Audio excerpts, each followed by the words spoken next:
자, 여러분 교재 우리가 부동산 정책 이론입니다. 155페이지가 되겠는데, 자, 분양가 우리가 규제에 대한 설명이죠. 자, 이 가격 통제 또는 가격 규제라고 하죠. 이 정부가 특수한 목적을 달성하기 위해서 부동산 시장에 직접 개입을 해서 가격에 인위적인 규제를 가는 건데, 이 최고 가격제와 최저 가격제로 나눠볼 수 있죠. 이 최저 가격제는 최저임금에 관한 법률인데, 자, 여러분이 우리 저번 시간에 배우셨던 임대료 규제 또는 임대료 한도제, 임대료 상한제가 최고 가격제고, 자, 이번 시간에 배울 이 분양가 규제, 분양가 상한제가 바로 최고 가격제다. 최고 가격. 자, 분양가 규제에 대한 내용입니다. 자, 우리가 8번 문제 보시면은 다음 중 아파트 분양가를 규제를 시행할 경우에 나타나는 현상으로 오는 건 단 규제 가격이 시장 가격보다 낮다고 가정을 하죠. 자, 이 수요와 우리가 공급이 주어졌죠. 자, 이때 이 균형 가격 또는 시장 가격이죠. 자, 균형 가격, 시장 가격이 너무 높기 때문에 이 시장 가격보다 낮은 수준에서 우리는 규제를 하게 되겠죠. 자, 이 규제 가격에서 이 가격 차이만큼 아파트를 분양받는 사람은 시세 차이, 전매 차익을 누리기 때문에 수요량은 증가하고 건설업체는 손해를 보기 때문에 장기적으로 이렇게 줄어들겠죠. 장기적으로 우리 신규 주택에 있어서의 공급량은 감소합니다. 공급은 이 정도고 사회적으로 필요한 양은 이만큼이기 때문에 이 크기만큼의 초과 수요가 발생을 하죠. 그래서 이러한 장기적으로 초과 수요는 결국 투기적 수요를 유발하면서 우리는 암 시장이 형성이 됩니다. 자, 1번 아파트에 대한 초과 공급에 아니라 초과 수요가 발생하고 장기적으로 암시장이 형성되죠. 이 공급량 수준에서 수요 곡선과 만나는 점, 이 암시장에서 형성되는 가장 높은 가격이죠. 그래서 암시장 가격, 규제 가격. 그래서 우리는 분양 가격에 대한 이중 또 가격이 형성이 됩니다. 자, 아파트 품질이 향상이 아니라 저하가 되고, 공급자는 우리가 장기적으로 아파트에 대한 투자를 기피하죠. 왜? 건설업체는 손해를 보니까 장기적으로 우리가 공급량이 줄어들기 때문에 아파트 가격, 기존 아파트 가격이 오히려 상승할 수도 있습니다. 그래서 정답은 2번이 정답이 되겠습니다. 자, 60번 문제로 갑니다. 분양가 상한제에 관한 설명 중 옳은 설명으로 묶인 것은 장기적으로 민간의 신규 주택 공급을 위축시킴으로써 기존 주택 가격을 상승시킬 수 있다. 1번 기억 맞는 질문. 상한 가격이 바로 요거죠. 이게 상한 가격 또는 최고 가격을 상한 가격, 최고 가격인데, 상한 가격이 시장 가격보다 낮을 경우에 일반적으로 초과 수요가 발생함으로써 장기적으로 암시장의 형성, 맞죠? 이 분양가 규제를 통해서 주택 가격을 안정시키기 위한 목적으로 시행되고 있다. 이것도 맞고, 그래서 우선은 우리가 기억이 맞는 지문이죠. 시장 가격 이상이 아니라 이하죠. 이하. 시장 가격 이하로 상한 가격을 설정하는 일종의 최고 가격 제도로서 무주택자의 주택 가격 부담을 완화시키고자 하는 제도인데, 상한 가격, 시장 가격 이상이 아니라 이하입니다. 그래서 네 번째 리을은 틀린 지문이죠. 그래서 기역, 니은, 디귿 세 개가 맞네요. 4번 정답이 되겠습니다. 자, 우리가 1번 분양가 상한제에 관한 설명으로 틀린 것은 주택법령상 분양가 상한제 적용 주택에 있어서의 분양가격은 택지비와 건축비로 구성되고 있습니다. 도입 배경은 주택 가격을 안정시키고 무주택자의 신규 주택 구입 가격을 우리는 낮추어서 부담을 완화시키고자 하기 위해서 그렇죠. 현재 정부가 시행 중인 정책이고 신규 분양주택의 공급 위축 현상과 주택의 질이 하락하는 문제점이 나타날 수 있습니다. 주택법령상 사업주체가 일반인에게 공급하는 공동주택 중 공공택지에서 공급하는 도시형 생활주택은 분양가 상한제를 적용한다는 게 틀렸죠. 이제 도시형 생활주택은 분양가 상한제의 적용 대상이 아닙니다. 그래서 틀린 지문은 5번이 정답이 되겠습니다. 기본적 개념 우선 잘 확인을 한번 해보시기 바라고, 자 159페이지에 65번 문제로 가겠습니다. 정부가 시행 중인 부동산 정책에 관한 설명으로 옳은 것은 부동산 가격 공시 제도에 따라 부동산 가격 공시에 관한 법령상 공동주택은 시장, 군수, 구청장이 아닙니다. 국토교통부 장관은 공동주택 가격을 공시하기 위하여 공동주택 가격을 상정한 때에는 국토교통부 장관의 의견을 들어야 된다. 국토교통부 장관이 아니라 공동주택 소유자 그 밖에 이해관계인의 의견을 들어야 됩니다. 그래서 틀린 지문. 자, 토지 선매는 국토의 계획 및 이용에 관한 법령에 따라 시장, 군수, 구청장이 토지 거래 계약의 허가를 받아 취득한 토지를 그 이용 목적대로 이용하고 있지 아니한 토지에 대해서 선매자, 자 밑줄은 선매자에게 강제로 수용하게 하는 제도 틀렸죠. 이용 목적대로 이행하고 있지 않은 토지에 대해서는 어떻게 돼? 이행 명령을 우리가 이행 명령을 내리고 그 명령을 우리가 이행하지 않았을 경우에는 이행 강제금을 부과할 수 있습니다. 2번 틀린 질문.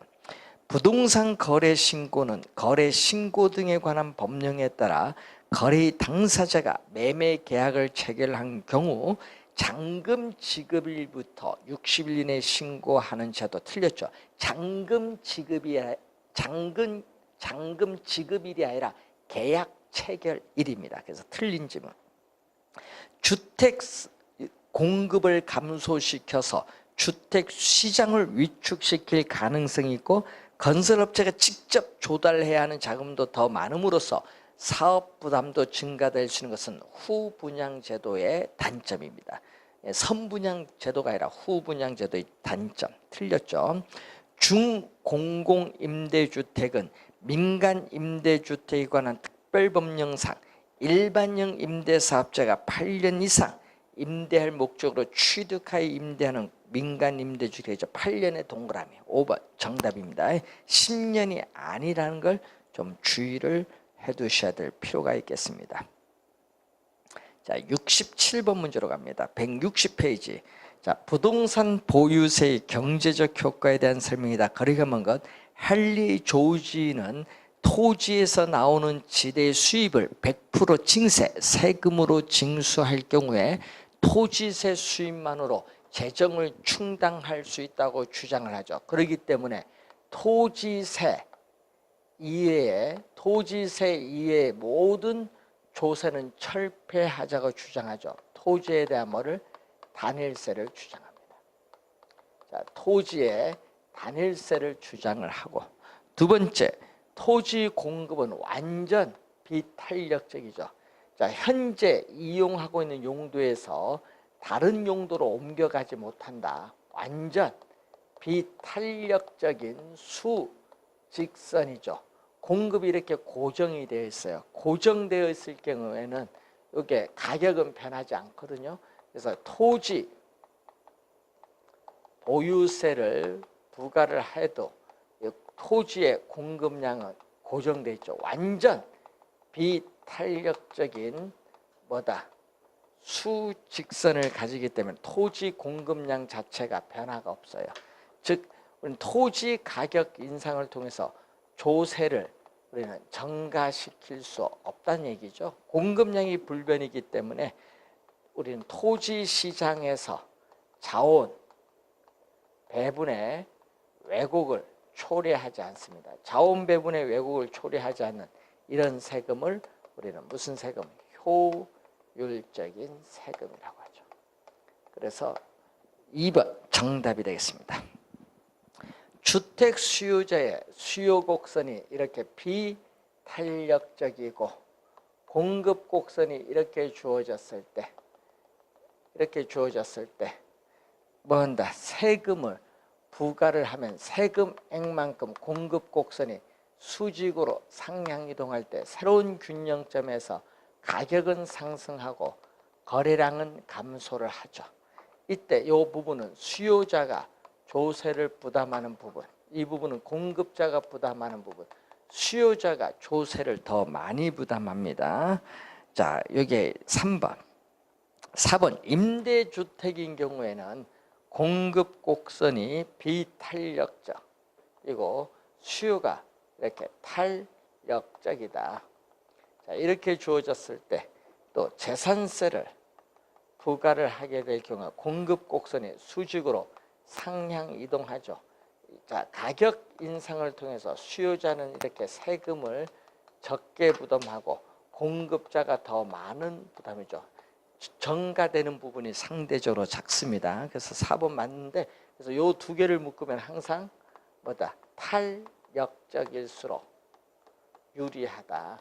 이 탄력적일수록 세금을 적게 부담하기 때문에 유리하다. 탄육 꼭 기억해 두셔야 되겠죠. 자, 공공주택의 공급 확대 정책. 자, 공공주택에 있어서의 공급을 확대를 하게 되면은, 자, 공공주택의 공급을 확대하면은, 자, 수요와 공급이 이렇게 주어졌을 때, 자, 우선은 세금을 부과를 하면 세금액만큼 공급 곡선이 수직으로 상향 이동해서 이렇게 가격이 오르고 거래량은 감소하죠. 자, 여기에 누가 부담한다? 수요자가 이렇게 부담하는 부분이에요. 그런데 공급을 확대되면 민간 임대주택 시장에서 저소득층 가구가 공공주택이 공급되는 지역으로 이동하니까 이게 탄력적이 되거든요. 탄력적이 되면서 가격 상승폭이 작아요. 이렇게 상승폭이 작거든요. 그래서 증가되는 부분을 완화시켜 줄 수 있습니다. 완화가 포인트. 자, 68번 문제로 갑니다. A지역 아파트의 공급 곡선은 완전 비탄력적. 자, A지역의 아파트의 공급 곡선은 완전 비탄력적이고 수요 곡선은 이렇게 우하향한다. 이렇게 주어졌어요. 자, 이럴 때 정부가 아파트 매도자에게 양도 차익의 50%를 양도소득세로 부과했다. 다른 조건이 일정할 때 공급이 고정돼 있죠. 양도소득세를 부과해도 가격은 변하지 않죠. 예? 자, 양도소득세를 부과하더라도 공급이 고정돼 있기 때문에 가격은 불변이에요. 그렇기 때문에 이 수요자에게 가격 인상을 통해서 조세를 증가시킬 수 없기 때문에 누가 다 내야 된다? 우리는 매도자, 공급자인 매도자가 전액 부담하죠. 공급자, 매도자가 전액 부담. 3번 정답이 되겠습니다. 자, 70번 문제로 갑니다. 다음은 양도소득세의 중과세에 따르는 수요 공급 변화에 대한 설명이다. 틀린 것은 양도소득세의 중과세가 오히려 주택 가격을 상승시킨다는 양도소득세의 주택 공급 동결 효과 이론도 있습니다. 양도소득세의 중과세로 인해서 주택 가격 상승 효과가 나타나는 이유는 장래 시장에서 공급되는 주택의 수가 줄어서 주택 공급 여건이 나빠질 것이라는 예상 때문입니다. 양도소득세의 중과세로 인해서 주택 공급이 동결되어 주택 가격이 상승되는 우리가 정도는 양도소득세 세율의 높낮이와도 밀접한 관련을 가지고 있습니다. 양도소득세의 중과세로 주택 공급이 동결되면은 수요의 가격 탄력성이 클수록 수요의 가격 탄력성이 클수록 하면 탄력적이죠. 자, 이렇게 수요가 탄력적이냐 비탄력적이냐, 수요의 가격 탄력성이 클수록은 탄력적이죠. 네. 양도소득세의 중과세로 인해서 주택 공급 동결 효과로 주택 공급이 줄어들면 비탄력적인 가격이 많이 오르고 탄력적인 가격이 적게 오르거든요. 그래서 클수록 하면 탄력적일수록 주택 공급 감소에 따른 주택 가격 상승폭은 작아지고 수익 가격 탄력성이 작을수록, 즉 비탄력적일수록 가격 상승폭은 커집니다. 그래서 4번 정답. 양도소득세의 중과세로 인한 주택 공급 동결 효과를 현지 부동산 시장 상황에서 실증적 계량적으로 입증하기가 사실상 쉽지 않다. 어렵다는 얘기죠. 71번. 자, 정부에서 주택시장을 안정시키기 위해서 주택 매도인에게 양도소득세를 중과하기로 했다. 주택 수요 가격 탄력성이 비탄력적. 이렇게 주택 수요 가격 탄력성이 비탄력적. 공급은 탄력적이다. 자, 이렇게 주어졌어요. 이게 어떻게 돼요? 양도소득세 부과 전 가격, 부과 전 거래량이 주어졌죠. 자, 양도소득세를 중과세를 하면은 세금액만큼 공급 곡선이 수직으로 상향 이동하죠. 새로운 균형점에서 가격은 오르고 거래량은 감소하죠. 자, 이 문제는 수요자가 실질적으로 지불하는 가격은 부과 전보다 높아지죠. 그리고 공급자가 또 실질적으로 획득하는 가격도 부과 전보다 가격은 낮아져요. 거래량은 감소하죠. 그래서 1번, 2번 틀렸고 3번도 틀렸죠. 4번 양도소득세의 중과효과는 우리가 이렇게 수요자가 세금을 더 많이 부담하니까 매도자보다 매수인에게 더 크게 작용합니다. 4번 정답. 자, 탄력적인 가격 변화에 민감하게 반응하고 비탄력적인 가격 변화에 민감하게 반응하지 않습니다. 5번 틀린 지문이 되겠죠. 자, 164페이지에 73번 문제로 갑니다.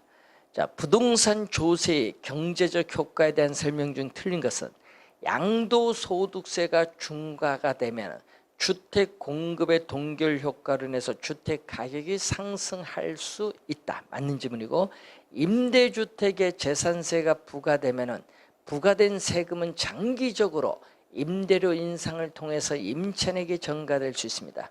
공급의 가격 탄력성이 탄력적인 반면 수요는 비탄력적이다. 얘기죠. 이 그림, 이 그림일 경우에 어떻게 돼요? 실질적으로 누가? 이 수요자가 공급자보다 더 많은 세금을 부담한다. 맞는 질문이고, 토지 이용을 특정 방향으로 유도하기 위해서 정부가 토지 보유세를 부과할 때는, 자, 밑줄, 토지 용도에 관계없이 동일한 세금을 부과. 여기 틀렸죠? 토지 용도에 따라 세금을 달리 부과해야 됩니다. 자, 토지 공급 곡선이 이렇게 완전 비탄력적인 상황, 이렇게 완전 비탄력적인 상황에서는 어떻게 돼요? 완전 비탄력적인 상황에서는 우리가 토지 보유세가 부과되더라도 토지 공급량은 변화가 없죠. 토지 공급량 자체가 변화가 없기 때문에 자원 배분의 왜곡을 초래하지 않습니다. 5번 맞는 지문이 되겠습니다. 자, 74번 문제로 갑니다. 부동산 조세에 관한 설명으로 틀린 것은 부동산 취득 단계에 부과되는 조세로서는 취득세, 인지세 등이 있고, 보유 단계로서는 재산세, 종합부동산세가 있고 처분 단계에서는 양도소득세가 있죠. 자, 헨리 조지는 토지에서 발생하는 지대 수입을 100% 징세할 경우에 토지세 수입만으로 재정을 충당할 수 있기 때문에 토지세 이외의 모든 조세는 철폐하자고 주장한 토지 단일세를 주장합니다. 집가 상승에 대한 기대가 펴져 있는 상황에서 양도소득세가 중과가 되면 토지 소유자는 토지를 처분하려고 하지 않기 때문에 토지 공급이 오히려 감소하는 동결 효과가 발생하죠. 토지 공급의 감소로 인해서 토지 가격은 오히려 상승할 수 있다. 하락한다니까 틀렸죠. 3번 정답. 조세의 증가란 납세 의무자에게 부담된 조세가 납세 의무자의 부담이 되지 않고 우리가 다른 사람에게 이전되는 걸 말하죠. 부동산 세금은 정부나 지방자치단체가 필요한 재원을 조달한다. 이것은 뭐죠? 조세의 목적이죠. 조세 부과의 목적. 분배의 불공평성을 개선하기 위해 부과하기도 한다. 이것은 조세의 기능. 뒤에는 조세의 기능입니다. 75번. 주택 구입에 대한 거래세 인상에 따르는 경제적 후생의 변화로 틀린 것은 수요 곡선이 공급 곡선에 비해서 더 탄력적 이 경우죠. 이 경우는 공급자 부담이 많고 수요자 부담은 적죠. 그리고 이 경우 2번은 수요가 공급이 수요에 비해서 더 탄력지만 공급자 부담은 적고 수요자 부담은 많다. 1, 2번 맞습니다. 3번 수요자가 실질적으로 지불하는 금액은 뭐 한다? 이렇게 상승하죠. 상승을 합니다.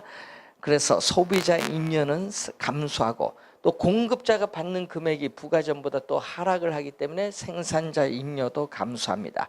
자, 거래세. 그래서 줄어든 게 이거죠. 이 부분은 정부의 조세 수입이에요.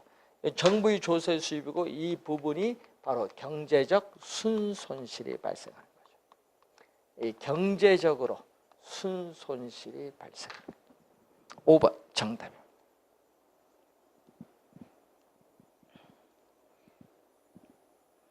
자, 166페이지에 2번 문제로 갑니다. 부동산 투자에 관한 설명으로 틀린 것은 부동산은 실물 자산의 특성과 토지의 영속성으로 인해서 가치의 보존력이 양호한 편이죠. 즉 토지는 영속성의 특성에 의해서 비소모적 재화이기 때문에 가치 소모가 없어요.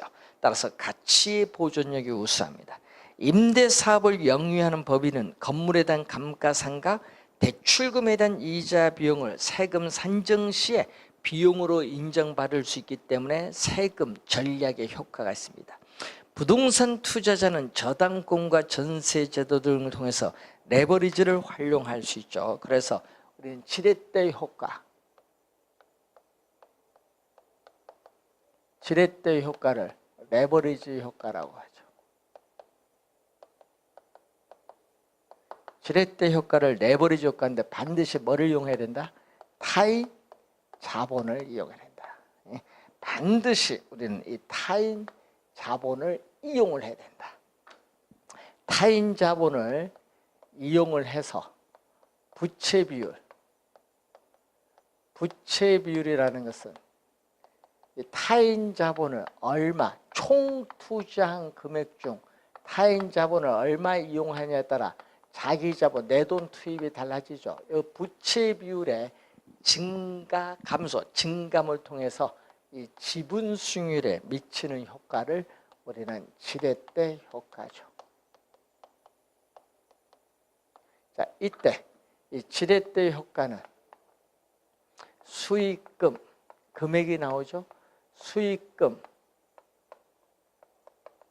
지렛대 효과와 수익률, 지렛대 효과로 나눠볼 수 있는데 이 수익금 지렛대 효과는 전세 제도를 활용하는 거죠. 이 전세금을 안고 주택을 매입을 하는 경우인데 이 전세금을 안고 주택을 매입을 할 때 이 전세금이 금융기관의 융자를 받은 것과 똑같은 효과를 주는 거죠. 그래서 여러분이 1번 맞는 질문, 3번 맞는 질문 되겠습니다. 4번 부동산 가격이 물가 상승률과 연동하여 상승하는 기간에는 부동산 어떻게 돼요? 우리는 인플레이션 해지, 인플레이션을 방어하는 효과가 있다. 인플레이션 해지의 효과가 있죠. 부동산은 주식 등 금융상품에 비해서 단기간에 현금화할 수 있는 가능성이 높다가 아니라 낮죠.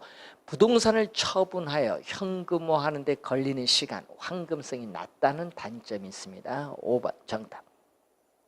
3번 부동산 투자에서 재무 레버리지 효과에 관한 설명으로 틀린 것은 레버리지 효과란 타인 자본을 이용할 경우에 부채 비율의 증감이 자기 자본, 지분 수익률에 미치는 효과 개념이 나와 있죠.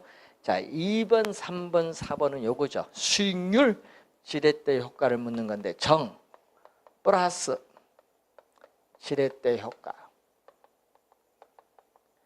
중립적 지렛대 효과 마이너스 부의 지렛대 효과를 묻는 거죠. 자, 지분 수익률, 자기 자본의 수익률이 종합 수익률은 총 투자, 종합 수익률은 총 투자 수익률, 총 자본 수익률이라고 하고 저당 수익률은 대출 이자율입니다. 그러면 저당 수익률은 대출 이자율인데 문제는 이렇게 크면은 우리가 정의 지렛대 효과, 이렇게 되면 중립적, 이렇게 하면 부의 지렛대 효과가 됩니다. 2번 질문 맞죠? 총 자본 수익률, 총 자본 수익률, 종합 수익률이 저당 수익률보다 크면 이 종합 수익률이 이 저당 수익률보다 크면은 높을 때 발생을 한다. 높을 때 발생을 하죠. 3번 중립적 레버리지는 부채 비율, 이 부채 비율이 변화를 해도 즉 타인 자본이 바뀌어도 자기 자본 수익률이 변화가 없는 경우를 우리는 중립적 레버리지. 자, 마이너스 레버리지가는 부채 비율이 크다. 타인 자본이 많을수록 어떻게 돼요? 우리는 자기 자본 수익률이 하락을 해서 대출 이자율보다 낮은 경우를 말하죠. 자, 정의 레버리지 효과를 예상하고 투자했을 경우에 우리는 부채 비율, 타인 자본, 대출금이 많아질수록 경기 변동이나 금리 변동에 따른 투자 위험은 증가합니다. 감소하는 것이 아니라 증가한다. 5번 정답이 되겠습니다. 자, 이런 내용 좀 주의해 두시고, 자, 7번 문제를 한번 봅니다. 자, 300억 원의 자기 자본과 연 7%의 타인 자본을 700억 원을 조달해서 1000억 빌딩 매입을 하였다. 연말에 순영업소득을 100억 원 올렸다면 이 투자자의 1차 년도 자기 자본 대비 투자 수익률은 얼마? 자기 자본 대비 투자 수익률은 지분 수익률을 구하는 건데, 자, 1년 후에 매매 가격 상승률은 0%라 가정하고 원금 만기 일시 상환 조건. 자, 원금 만기 일시 상환 조건이라는 것은 대출금은 만기 전에 갚고 매 기간 이자만 상환하는 겁니다. 자, 그러면 얼마죠? 지분 수익률은 자기 자본. 자, 투자한 자기 자본이 지분 투자기죠. 이 지분에 대한 대가, 이 세전 현금 수지를 말하는데, 이 세전 현금 수지는 순 영업소득에서 뭐를 부채 서비스액, 원리금 상환액을 빼주는 걸 말하죠. 그러면은 지금 자기 자본이 얼마죠? 300억 원이 자기 자본. 예? 자, 그리고 거기에 순 영업소득은 100억. 문제는 원금 만기 일시 상환 조건이니까 대출금은 만기 전에 갚으니까 이자만 갚아야겠죠. 자, 타인 자본 700억에 조달했는데 몇 프로? 7%. 7%니까 49억이죠. 요거는 뭐다? 이자입니다. 부채 서비스액은 원금 만기 일시 상환 조건에는 이자를 의미하죠. 빼주었죠. 빼주면 여기에 몇 프로? 우리는 공두개 없어지죠. 자, 100억에 49억 빼니까 51억, 17%가 되겠죠. 3으로 나눠줬더니 1번 정답이 되겠습니다. 자, 9번 문제로 갑니다. 자, 9번 문제 보시면은 부동산 투자에 따르는 1년간 자기 자본 수익률은 얼마냐? 자, 9번 문제 자기 자본 수익률을 묻는 거죠. 자, 지분 수익률을 묻는 문제인데 자기 자본 얼마죠? 자, 자기 자본 1억 원. 1억 원이 나오고 1년간 순영업이익이 2천만 원이 나왔어요. 2천만 원인데 거기 상환 조건을 봤더니 대출기간 만료 시에 이자 지급과 원금은 일시 상환하고 대출기간 1년이다. 원금 만기 일시 상환 조건이죠. 자, 원금 만기 일시 상환이니까 이자만 갚은데 이제 대출은 2억 원 받았죠. 2억 원에 이자, 연 이자율 몇 프로? 6%. 여기 이자입니다.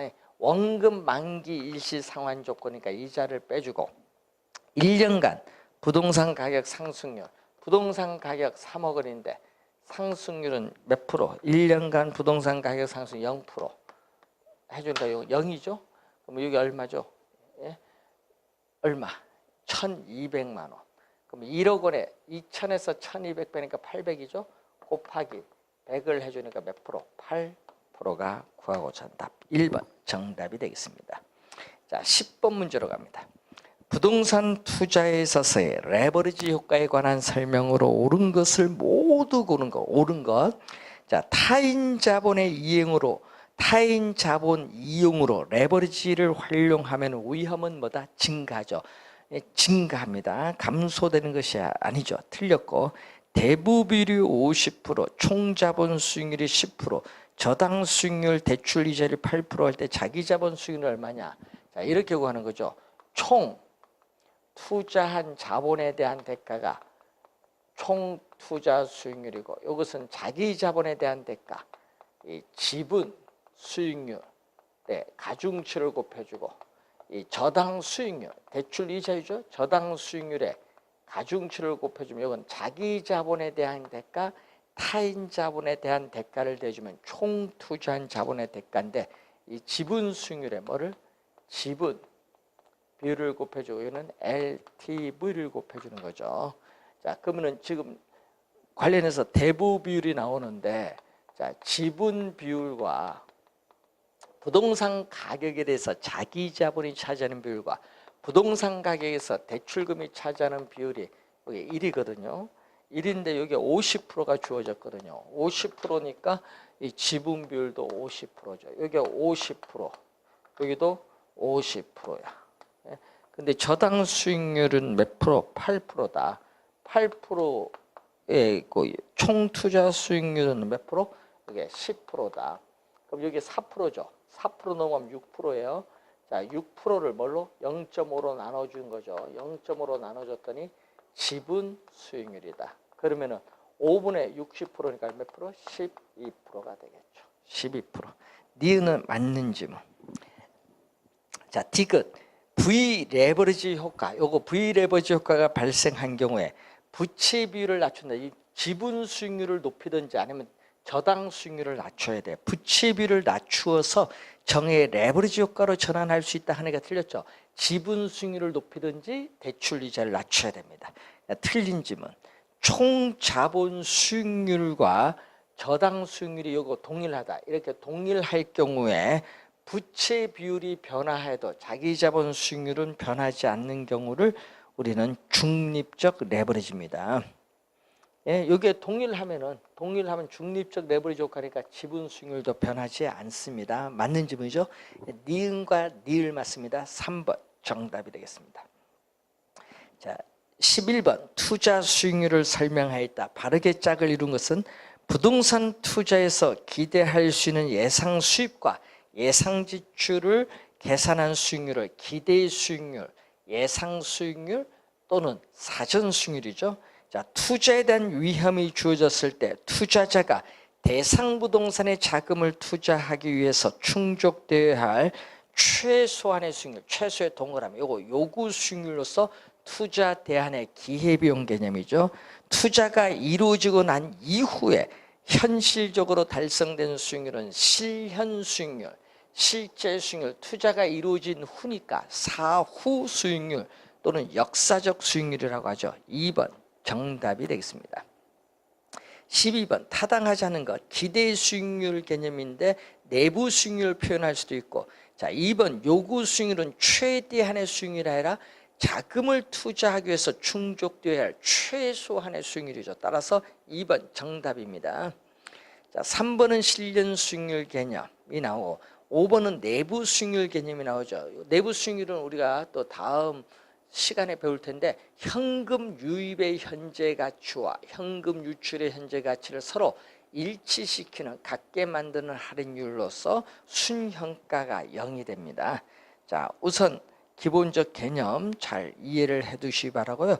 우리가 다음 시간에는 170 우리가 3페이지부터 우리는 투자 이론을 다음 시간에 우리가 정리를 하도록 하겠습니다. 자, 오늘 중요한 건 지렛대 효과가 상당히 중요하다는 거. 지렛대 효과 잘 정리를 해 두시고 계산 문제 이론 다시 한번 확인을 해 두시기 바랍니다. 자, 수고 많으셨습니다.